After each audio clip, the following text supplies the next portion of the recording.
Hello everybody, I'm the Chatterbox Gamer, and welcome back to Kingdom Hearts. This is a God Run, and this episode and the next episode, we're just going to be in the Coliseum, not only finishing up the cups, but also dealing with a couple of secret bosses. So, just giving everybody that heads up, episode 23 will be getting along with the plot. Are you going to tell us when everything's going to happen? Kinda. I mean, I figure, like, oh boy, that's a lot of ranks. Like, it's 50 matches. Technically, it's 49. Okay, yeah, technically it is 49. But we're gonna be here for a while. I think, I mean, I'm gonna try to get through it fast, but, you know, oh, it's available. I'm doing it. What the fuck are you doing? I'm gonna make Sephiroth a bitch. What? Why are we fighting him now? Shouldn't you wait till the end of the episode? Now I want to fight him now. He's gonna be a bitch. He's gonna be my bitch. Sora? I know I don't say this much, but when you say shit like that, it's gonna bite us in the ass. Well, I'm telling you right now, it's gonna bite you in the ass. That's gonna be a problem for the other version of me. The other run. Yeah, that'll be their problem, not mine. I'm gonna laugh if you fucking die. Ah, shit. What's wrong? I forgot I had I have Oblivion on me. What does that have to do with anything? Oblivion has bad recoil. Like, semi-bad recoil. So, yeah, this is gonna be fun. But on the bright side, I'm gonna kick his ass. You're very confident in that. I say you're gonna die. Oh, please, I'm not gonna die. You haven't even heard him. That's because his health is so large, it's not even registering. And I forgot to add cure on my... God damn it. Who bets he's gonna die? $5. You know... Okay, yeah, I'll take that bet. If I lose, I'll give you your $5. Nope, it'll be 10 now. You still owe me $5, fucker. Fine. If I die, it'll be $10. Happy? Sure. This is before I actually looked up how to beat it. Honestly, my strategy is to go in full force. It's not that great. Why'd you have to look up a strategy? Level 1. Oh, so it does bite you in the ass. Yes. Yes, it does. But we're not talking about the level 1 run now, are we? We're talking about the level 100 run, where I make him my bitch.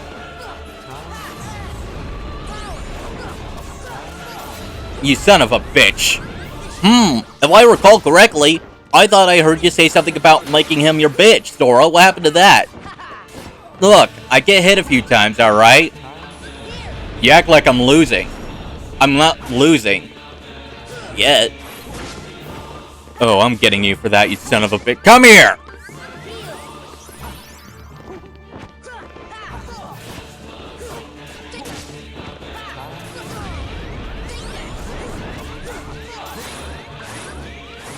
Oh, he's going into this next phase.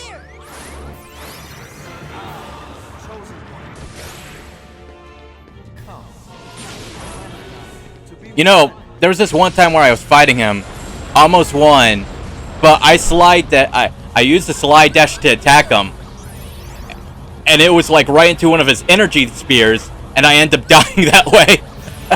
So close on killing him too. I was so pissed. Also, fun fact, this is the first game I was introduced to Sephiroth. I didn't know him from Final Fantasy. And the first time I tried fighting him, I ended up dying. Like, it was a one-shot on my part. I was like, holy shit, what the hell?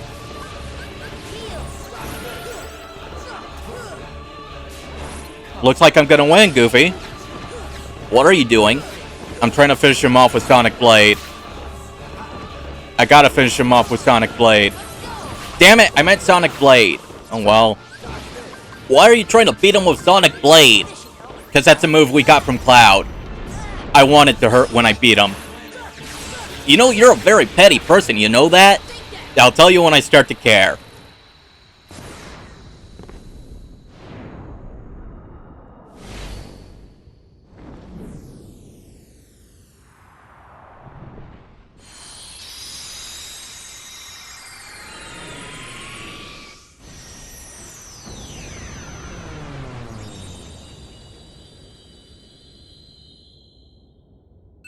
No, on the PlayStation 2 version, we got, like, I don't think we got anything. Like, we just beat him just to beat his ass. I don't think he got anything. Like, yeah, we have the Ansem Report 12, but I think on the original, it was just, like, I think the Ansem Report stopped at, like, 10. We didn't even get a Keyblade either, so beating him was just to beat him. I mean, it looks cool, but... Are we supposed to get, like, a cutscene? Yeah, but... I think that's only when we leave. I'm gonna go and start the matches now, alright? You can't just play it real quick? No, I'm gonna do the matches first. Then we'll end on that note. Alright, Sora, whatever you say. Okay, well... I know this video is not an hour long, but I do know that the next one's gonna be over an hour, so... we have to think of something to talk about within the time slot, because technically, if you want to think about it, we have over an hour and 30 minutes to get through this, and I haven't thought of anything to talk about. Again? Yeah, again. So you don't want to share anything about, you know, your Kingdom Hearts ideas or anything? I know I do that when I'm, you know, stuck, and I can't think of anything to talk about, but I don't really have any Kingdom Hearts ideas to share. I mean, the couple Keyblades that I gave off, like, they were, you know, they were there, but just nothing's coming to mind. Well, we got 30 minutes. I'm pretty sure something could come to mind, Sora.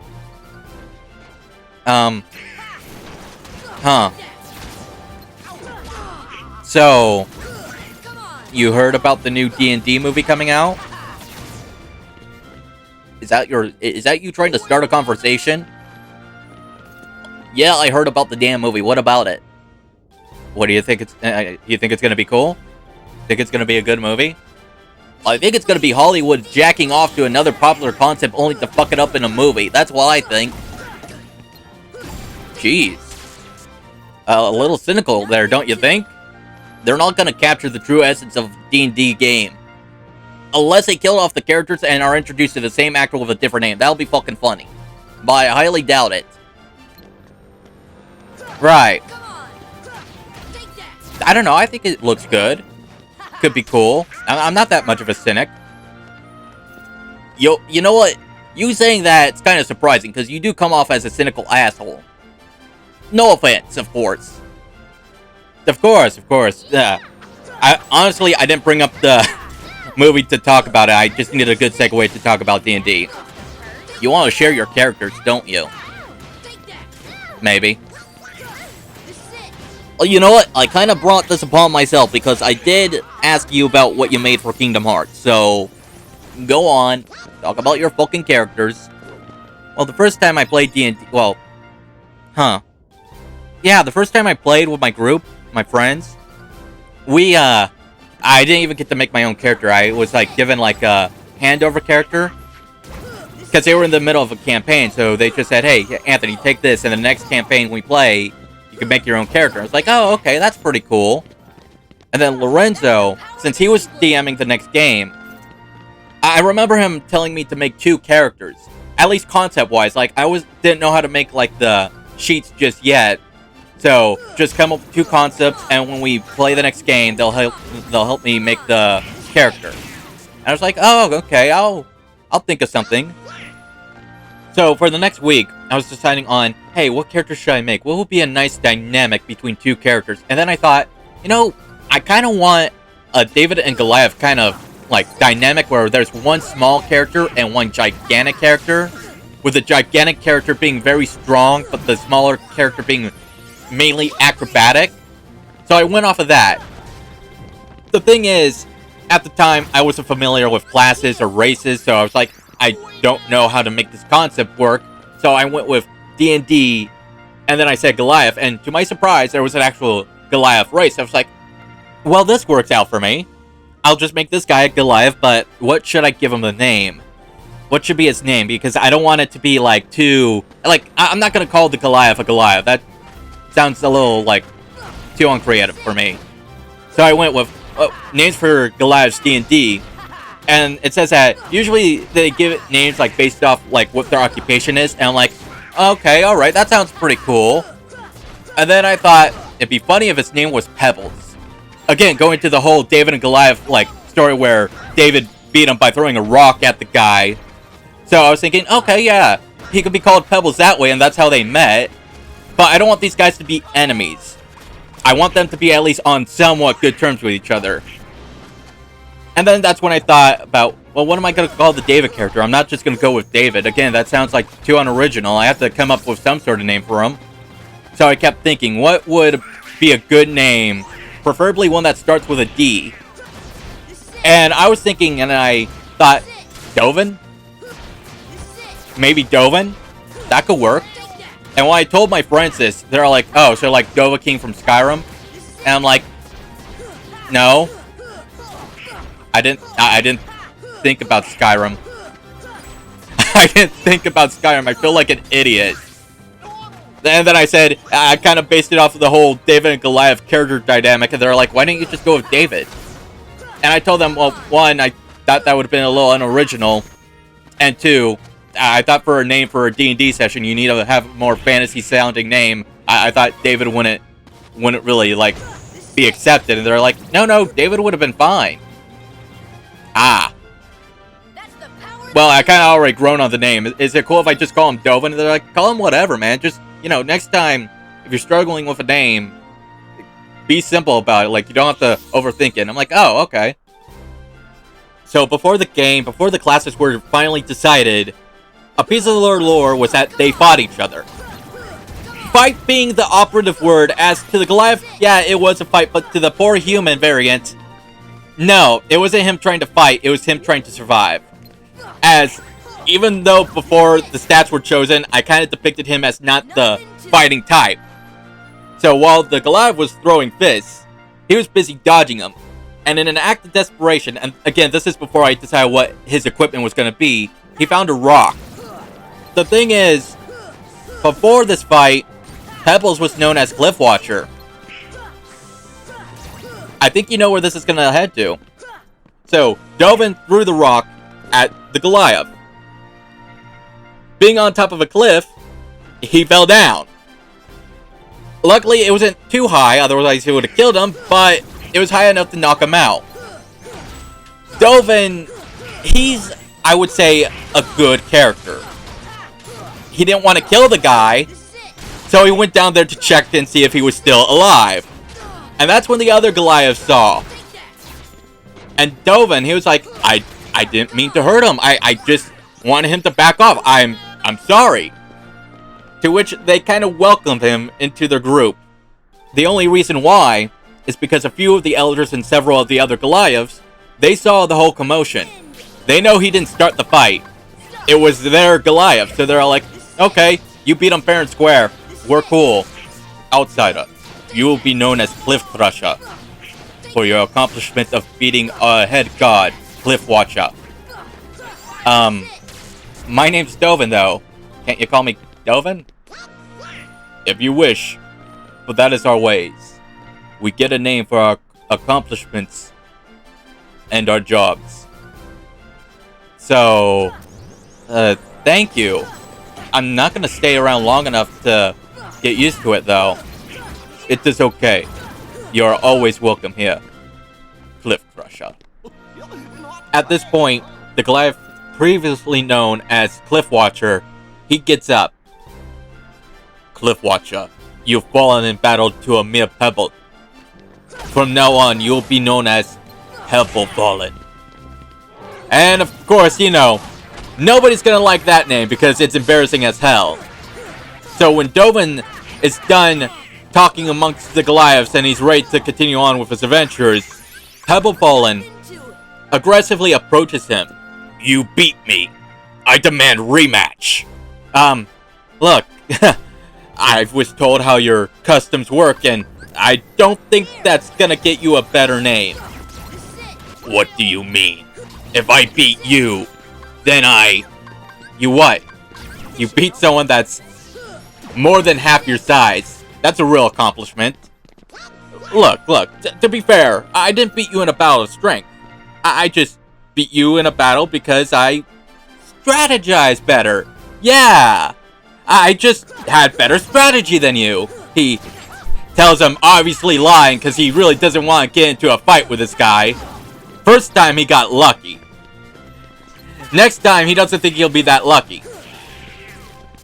Strategize? Yeah, strategize. I saw the opportunity and I, took it. I didn't expect to beat you, but I beaten you, as you could see.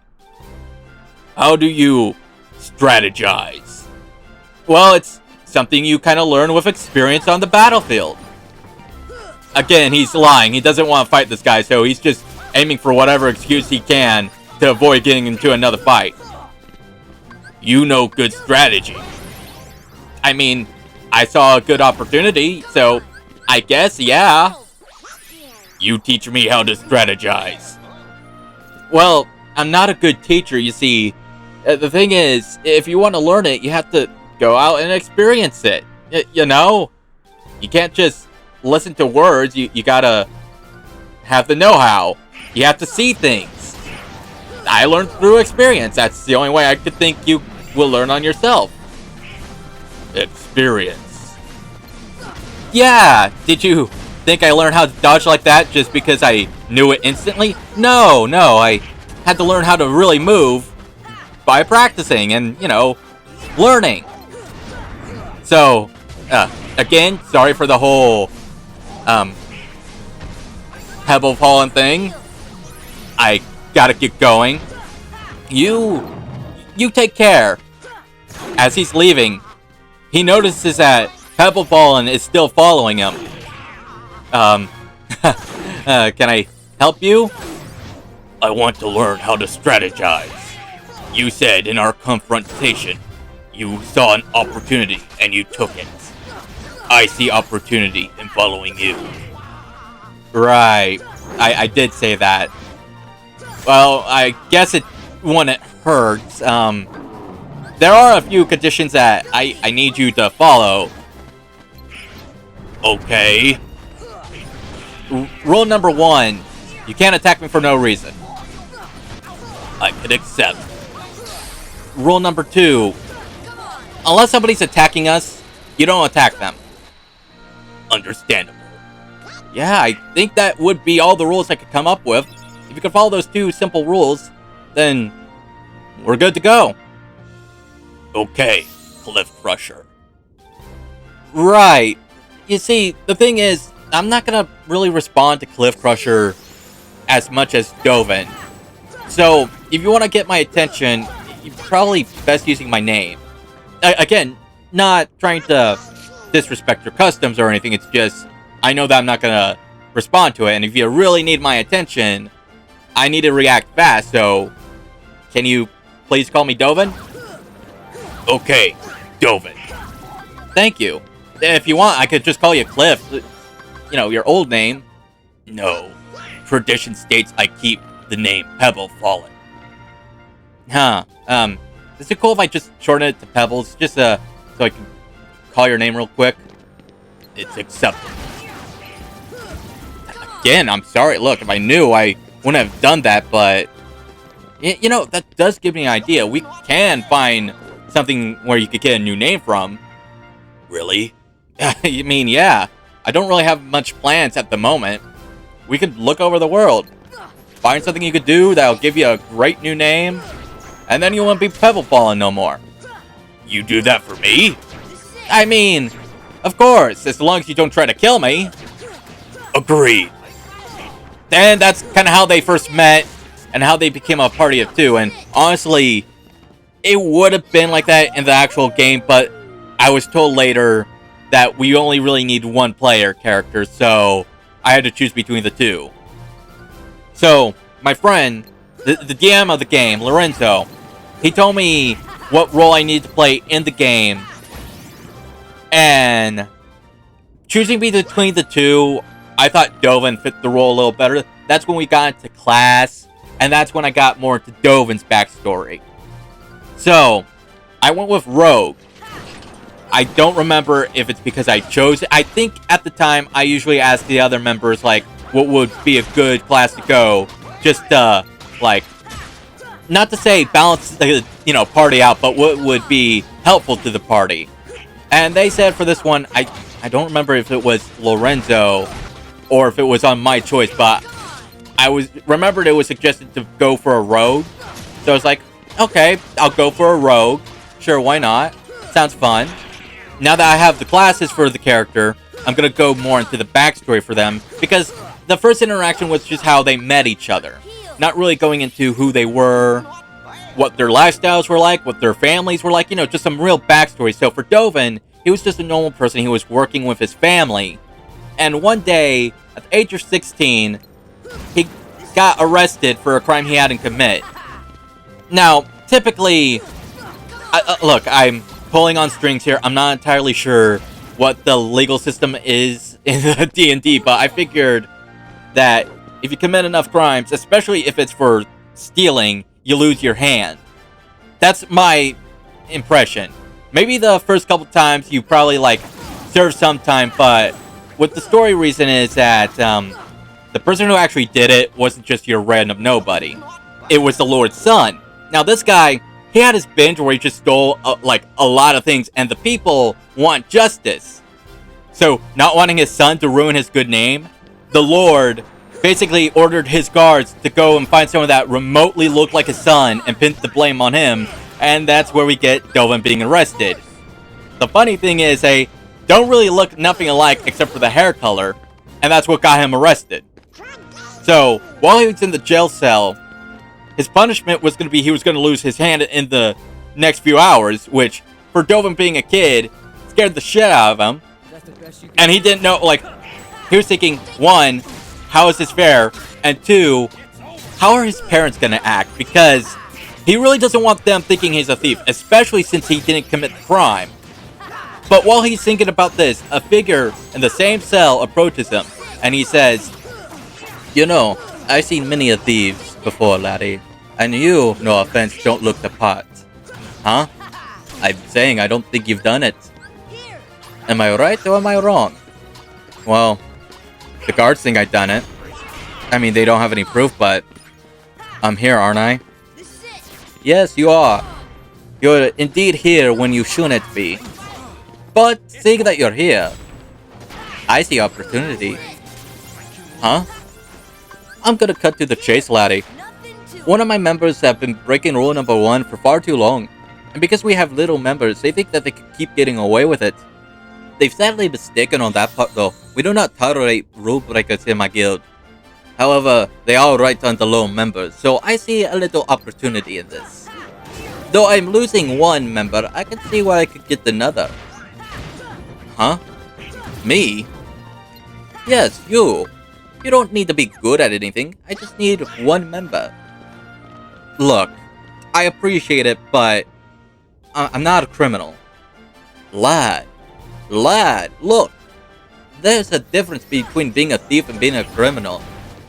What's the difference? A criminal got caught. Being a thief is an artwork, lad. And while you might not be willing to learn, I can guarantee you it's a lot better than getting punished for something you didn't do. Now what do you say?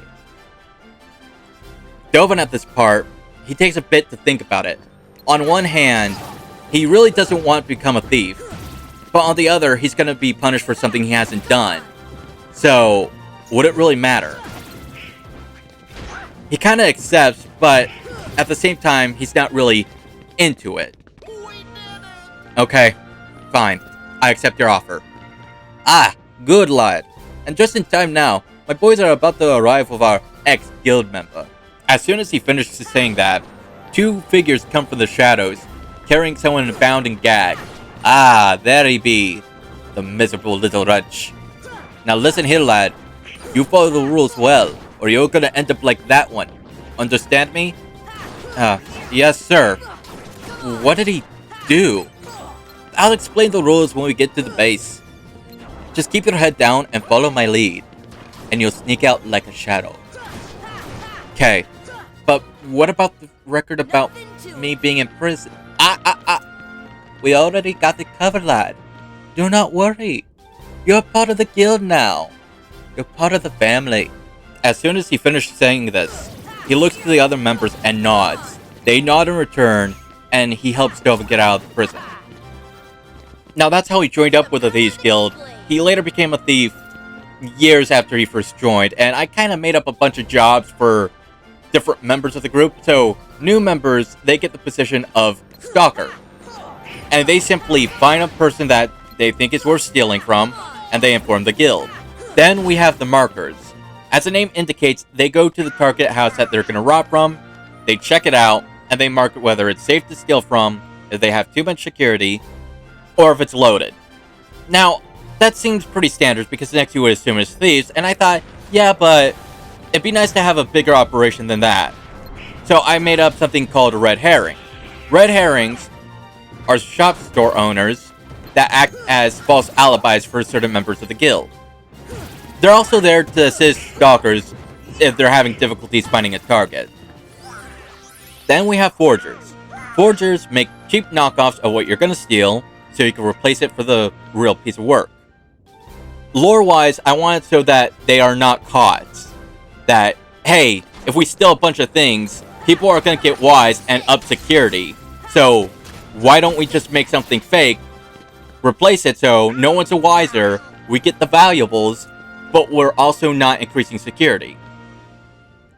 Now we have the thieves of the group, called the Infiltrators.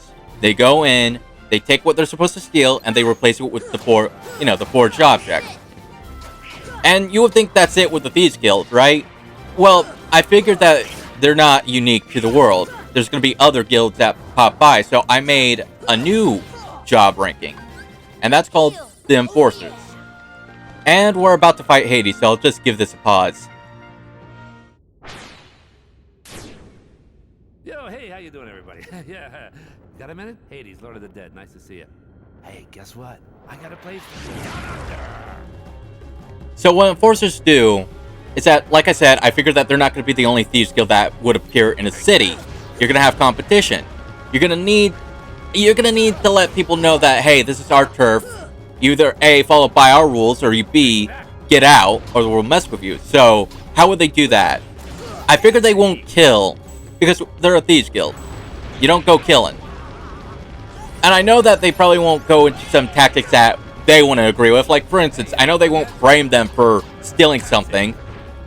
But I do figure that either A, they'll get the other caught at least, or B, they'll use some form of scare tactics to keep them in line. Spoiler alert, Dovin eventually did become an enforcer. That was the last rank he did before he left the guild. So, for one of the thieves that Dovin dealt with, it was a thief that was really into himself, like very vain. He loved looking into a mirror. So as a way to scare him, Dovin snuck into his hideout and put his gang signature on said mirror. That's one of the stories I came up with. I guess I can make up more, but that one I thought was kind of funny. Now, I said that he did eventually leave the Thieves Guild. It wasn't on bad terms. It was pretty much on good terms, since their boss, he knows Dovin's heart wasn't really into it, even after he became a thief. And even though he technically, he paid his debt to the guild, he showed that he was not only loyal, but also a hard worker, so he let him go. And Dovin, even though he was ready to now live a normal life, he couldn't stay home anymore. He felt like he wronged people. He had to make up for it somehow, so he decided to leave his city and find honest work.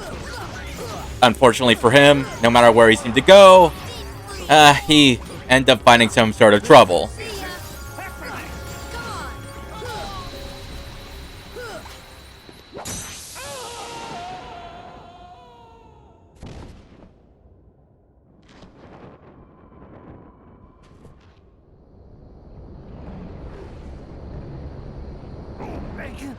What are you doing? Stop!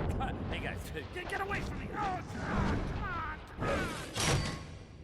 Now, as indicated earlier, there are some rules that the guild members need to follow. I figure that it shouldn't be too complicated, that very basic rules would fit, well enough with the story, and rule number 1, being the most important rule, is that you don't go killing your marks. I mean, no shit. You're a Thieves Guild, you don't go killing people. It's just, I also thought, if they really want to be a successful Thieves Guild, they then can't get caught. So rule number 2 is literally don't get caught. But I kind of wanted to put a little spin on that. Like, obviously you don't want to get caught, but I wanted them to be like a little prideful on their ability to sneak in places, steal shit, and be undetected. So that's where the whole rule came from. The third rule is basically on who they steal from and who they don't steal from. For example, you do steal from a rich, corrupted asshole. You don't steal from someone who really needs the money. Local businesses, orphans, elderly people, you leave them alone. But the rich, well-off, or corrupted, fair game. That's all I could really come up with a guild. I figured that'd be a good like set of rules for a bunch of thieves. Like, don't kill your mark, don't get caught, and have some moral boundaries to who you're robbing. Actually, now that I think about it, I think I said that Dovin's been in all the jobs for the Thieves Guild. I'm gonna take that back. He was not a forger. Because honestly, I'm looking at his skills right now. He's not tool proficient in like any like building kind of tool. So yeah, I'm just gonna say no, he was not a forger. Because like, okay, if he had the skill in it, I'd say, oh yeah, he definitely was, but he doesn't. He's good with the thieves tools. I mean, he's a rogue, so yeah, but nothing that builds shit. I mean, I know this is how you're supposed to play the game. Like, your skills are supposed to be backed up by your character story. Like, you can't just have random skills that don't make sense. But I like how all the skills that he's good at and all the skills that he's expertise, that there's actually canon reasons why he's good at them. For instance, he's expertise in investigation, and I would picture that he was probably a stalker for a long period of time, so that's why he's so good at it. Now, the next one he'd probably be like, obviously we're going up the rank, so next will probably be the red herring. He's skilled at persuasion, and I think currently I made him expertise in deception, which would fit if you're trying to lie to, like, guards, law enforcement, people that, hey, this guy wasn't where he was supposed to be, he was here with me, or, you know, persuade a newbie to get his head in the game, and, hey, you're doing great, just keep your eyes on the prize and keep going. Something along those lines, you know? Performance, I would say, I think I just added performance recently, but I had a plan for it. Because I was looking at the feats because we just leveled up, and I was thinking, what would be a good feat to get for him? Then I saw actor, and I thought, this sounds kind of fun. I think I can mess with my enemies like this. So I was gonna go for it, but I thought, you know, my performance isn't that great, and my deception's okay. Like, at the point I was, you know, good at it, but not expertise. So I thought, what can I do to make it better? So I looked down the list. I was going through more feats, and I'm like, what about skilled expert? For skilled expert, you can make one skill proficient. You could have another skill become expertise, and you could put a point in any of your stats. So I decided to put my skill in performance, because you're going to need it for the actor feat. I figured, hey, it's already good enough. I might as well make it better. Then I went with expertise for deception, because, again, it's going to be great for the feat. And then I put a point in charisma. Currently, my charisma would be, I would think it's 17 currently.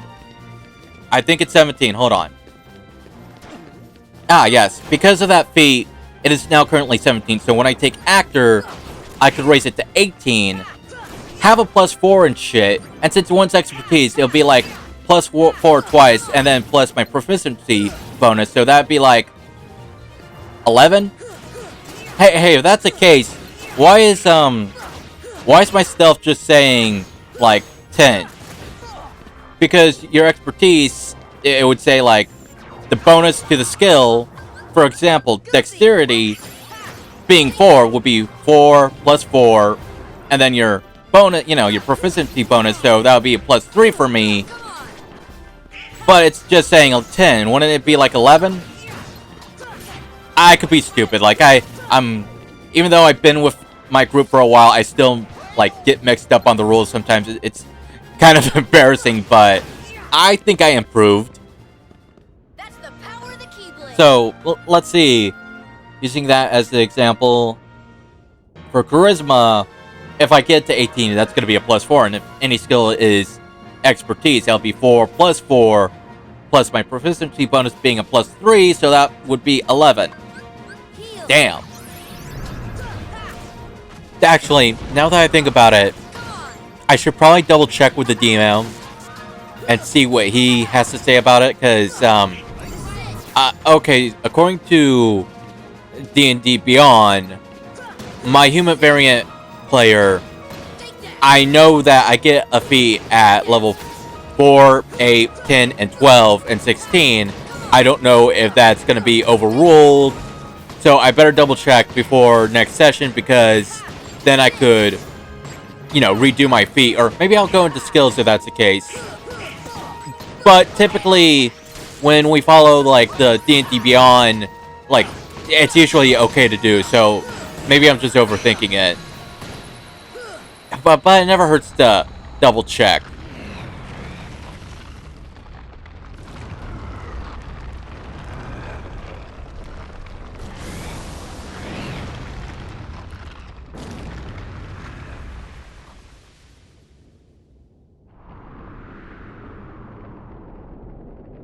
Ha! We turned him into a pile of rocks. To be honest, I like how the Hades Cup has kind of a unique, like, victory for the trophy. We're the champs.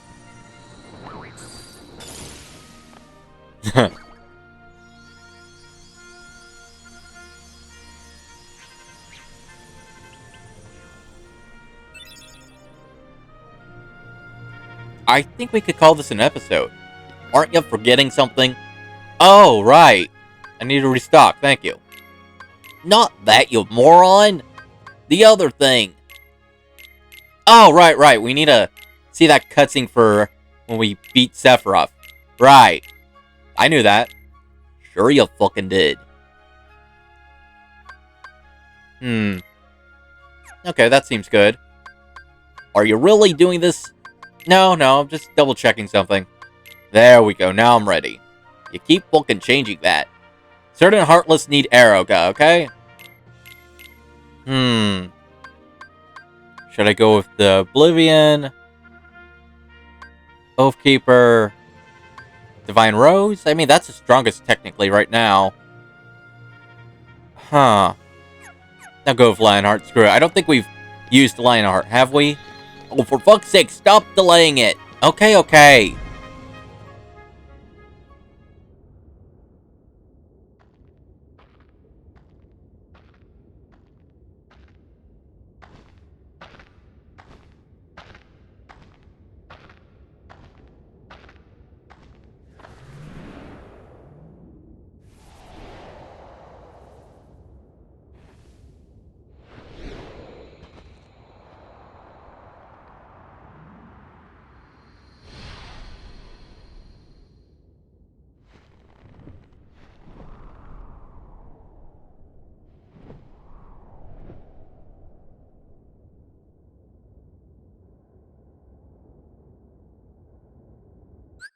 Why'd you pause it? I thought we were at the hour mark, sorry.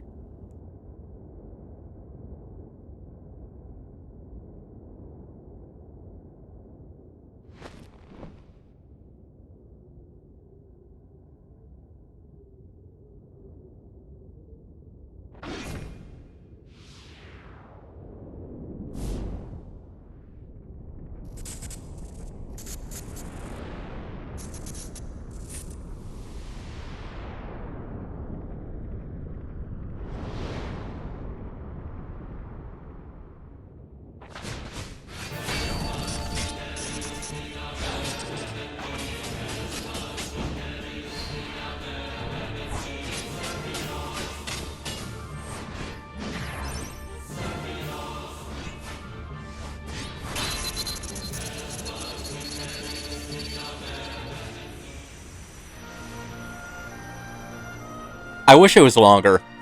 I wish it was a little longer cutscene, don't you? Kinda. Well, it's still nice. Yeah. Alright, well, I think I'll call this an episode. Thank you for watching, everybody. I'll see you next time. Take care. And please, like and subscribe.